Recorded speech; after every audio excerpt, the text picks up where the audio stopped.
پہلا لفظ ہے، یہاں پر آپ دیکھتے ہیں کہ وقف مطلق کی علامت ہے اور یہاں پر حمزہ ہے، تو یہاں پر ہم سٹاپ کیسے کریں گے؟ دوسرا لفظ آپ دیکھیں تو یہاں پر جیم لکھا ہوا ہے اور را ہے، تو یہاں پر ہم سٹاپ کیسے کریں گے؟ یہاں اس آیت میں آپ دیکھتے ہیں یہ الف ہے اور اس کے اوپر ایک سرکل موجود ہے۔ آج اس ویڈیو میں اس سرکل کے بارے میں بھی جانیں گے۔ اگلا لفظ آپ دیکھیں تو یہاں پر آیت کے درمیان میں جیم لکھا ہوا ہے اور آخری حرف ہے لام۔ لام کے اوپر تشدد ہے اور زبر بھی ہے، یہاں پر ہم سٹاپ کیسے کریں گے؟ آگے اسی لائن کے اندر یہاں پر وقف جائز کی علامت ہے اور یہاں پر دو زبر کے اوپر سٹاپ کیسے کریں گے؟ اگلا لفظ ہے ہمارے پاس، یہاں پر آپ دیکھیں آیت کے اندر جیم کے اوپر 3 ڈاٹس موجود ہیں اور یہاں پر بھی ہیں، تو یہاں پر اس لفظ کو ریڈ کیسے کریں گے اور 3 ڈاٹس کو کیا کہا جاتا ہے؟ آج اس ویڈیو کے اندر ان الفاظ کو پڑھنا سیکھیں گے۔ دل سے دعا ہے اللہ تعالیٰ آپ کی طرف بڑھنے والے ہر شر کو خیر میں بدل دے۔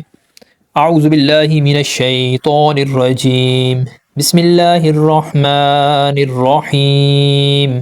سورہ فرقان آیت نمبر 40 کے اندر یہاں پر ایک لفظ موجود ہے، یہاں پر آپ دیکھتے ہیں کہ وقف مطلق کی علامت ہے، تو یہاں پر حمزہ ہے، حمزہ کے نیچے زیر ہے، تو یہاں پر سٹاپ کیسے کریں گے؟ ایک چیز یاد رکھیں کہ جب بھی زیر آئے آخری حرف کے اوپر جہاں پر آپ نے سٹاپ کرنا ہے تو زیر کو ڈراپ کریں، اس کے اوپر جزم لگا کر پیچھے والے حرف سے ملا کر پڑھیں۔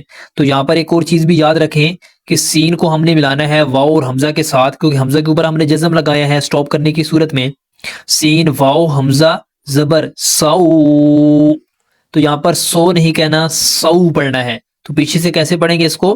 ما تو، یہ جو تو ہے اس کو ہم پر پڑھیں گے، یعنی موٹا پڑھنے کی کوشش کریں گے، کیونکہ تو جو ہے وہ ہیوی لیٹر ہے، مستعلیہ حروف میں سے ہے، تو اس کو ہم موٹا پڑھیں گے۔ را ہے، را کے اوپر جب زبر اور پیش ہوتا ہے تو را کو ہم پر پڑھتے ہیں، را کے نیچے جب زیر ہو تو را کو ہم باریک پڑھیں گے۔ ما ترسو، ما ترسو۔ سورہ شعراء آیت نمبر 49 کے اندر یہاں پر ایک لفظ موجود ہے، یہاں پر وقف جائز کی علامت ہے اور آخری حرف کے اوپر زبر ہے، تو یہاں پر ہم سٹاپ کیسے کریں گے؟ تو زبر کے اوپر جب آپ نے سٹاپ کرنا ہے تو وہاں پر زبر کو ڈراپ کریں، زبر کو ختم کریں، اس کے اوپر جزم لگا کر پیچھے والے حرف سے ملا کر پڑھیں۔ تو وقف جائز کی جو علامت ہے تو یہاں پر کیا رول ہے؟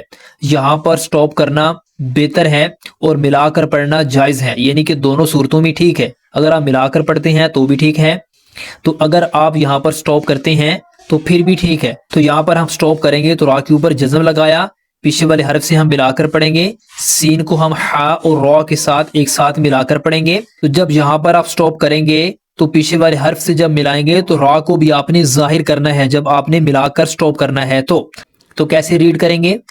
علمکم السحر، علمکم السحر۔ سورہ فرقان آیت نمبر 38 کے اندر یہاں پر ایک لفظ موجود ہے، یہاں پر آپ دیکھتے ہیں تو الف کے اوپر ایک چھوٹا سا سرکل ہے، دائرہ موجود ہے، تو یہاں پر اس کو ریڈ کیسے کریں گے؟ تو آپ کو ایک رول اچھے سے پتا ہے کہ ایک ہوتا ہے الف مدہ۔ الف مدہ جو ہوتا ہے اس کی پہچان یہ ہے کہ وہ الف خالی ہوتا ہے، اس کے اوپر کوئی سرکل یا کوئی زبر زیر پیش نہیں ہوتا۔ اس الف سے پہلے اگر زبر ہو تو الف مدہ ہوتا ہے، زبر کو ہم 2 حرکات کے برابر کھینچتے ہیں تو الف مدہ ادا ہو جاتا ہے۔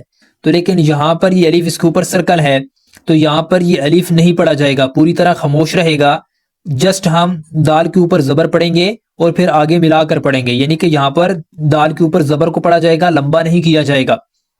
کیسے پڑھیں گے؟ وَعَادًا وَثَمُودَ وَأَصْحَابَ،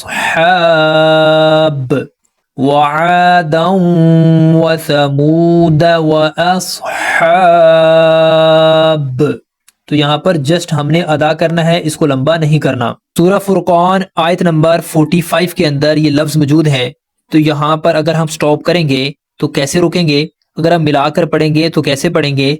تو یہاں پر ایک چیز یاد رکھیں کہ وقف جائز کی علامت ہے، تو وقف جائز کا جو قاعدہ ہے وہ یہ ہے کہ یہاں پر سٹاپ کرنا بہتر ہے اور ملا کر پڑھنا جائز ہے، یعنی دونوں صورتوں میں ٹھیک ہے۔ اگر آپ ملا کر پڑھتے ہیں تو بھی ٹھیک ہے اور اگر آپ سٹاپ کرتے ہیں تو بھی ٹھیک ہے، تو لیکن دونوں طریقے آپ کو پتہ ہونا چاہیے، یہاں پر سٹاپ کیسے کرنا ہے اور ملا کر کیسے پڑھنا ہے۔ تو یہاں پر آپ دیکھیں کہ لام کے اوپر تشدید ہے اور اس کے اوپر زبر ہے، جب ہم یہاں پر سٹاپ کریں گے تو یہاں پر 2 لام ہوں گے، ایک لام وہ ہوگا جس کے اوپر تشدید ہے اور دوسرا لام سٹاپ کرنے کی صورت میں جو زبر والا لام ہے، جو زبر کو ہم ڈراپ کریں گے اور اس کے اوپر جزم لگا کر پیچھے والے حرف سے ہم ملا کر پڑھیں گے۔ تو اب ضا کو ہم نے 2 لام سے ایک ساتھ ملا کر سٹاپ کرنا ہے، تو کیسے پڑھیں گے؟ کیف مد الظل۔ تو اگر ہم اس کو ملا کر پڑھیں گے تو کیسے پڑھیں گے؟ کیف مد الظل ولو شاء لجعلہ ساکنا. تو یہاں پر ایک اور چیز یاد رکھیں کہ جو دو زبر کے اوپر جب ہم سٹاپ کرتے ہیں تو دو زبر میں سے ایک زبر پڑا جاتا ہے تھوڑا سا لمبا کر کے. سورہ فرقان آیت نمبر 32 کے اندر یہاں پر ایک لفظ موجود ہے. تو یہاں پر آپ دیکھتے ہیں کہ جیم جیم اور اس کے اوپر 3 ڈاٹس بھی موجود ہیں. تو یہاں پر یہ سٹاپ کا جو نام ہے 3 ڈاٹس والا جو سٹاپ ہوتا ہے اس کا نام ہوتا ہے معانقہ. تو اس کا قاعدہ کیا ہے؟ تو یہاں پر ایک دیکھیں کہ جب بھی یہ 3 ڈاٹس آتے ہیں تو ایک لفظ چھوڑ کے پھر یہ 3 ڈاٹس موجود ہوتے ہیں. تو جب ان کے اوپر آپ نے سٹاپ کرنا ہے تو ان دونوں جگہ میں سے ایک جگہ پر آپ نے رکنا ہے. تو جیسے کہ ہم نے اگر یہاں پر پہلے والے 3 ڈاٹس کے اوپر اب ہم رک گئے تو پھر ہم آگے والے 3 ڈاٹس کے اوپر نہیں رکیں گے. اگر ہم نے یہاں پر پہلے والے 3 ڈاٹس کے اوپر نہیں رکے تو دوسرے ڈاٹس پر آپ نے لازمی رکنا ہے. تو اگر ہم اس تا کے اوپر سٹاپ کریں گے، اس تا کا نام ہے تاء مربوطہ، تو اس کے اوپر جب ہم سٹاپ کرتے ہیں تو یہ ہا میں تبدیل ہوتا ہے. تو ہم پڑھیں گے واحدہ. تو دال کو ہم نے ہا سے ملایا، سٹاپ کر لیا، پھر ہم آگے پڑھیں گے تو اس کو ملا کر پڑھیں گے کذالک لنثبت بہ. تو جب آپ یہاں سے پڑھتے ہوئے آ رہے ہیں تو اگر آپ نے یہاں پر سٹاپ کیا تو پھر اس تا کو 2 زبر سے پڑھیں گے واحدۃ کذالک. تو یہاں پر میں نے سٹاپ کیا تو اس تا کو میں نے آگے ملا کر پڑھا. تو یہاں پر ایک اخفا کا رول بھی اپلائی ہوگا. اگر آپ ملائیں گے تو تا کے اوپر 2 زبر ہے یعنی تنوین کے بعد 15 حروف اخفا میں سے یہاں پر کاف ہے تو یہاں پر اخفا کریں گے یعنی سافٹ غنہ کیا جائے گا.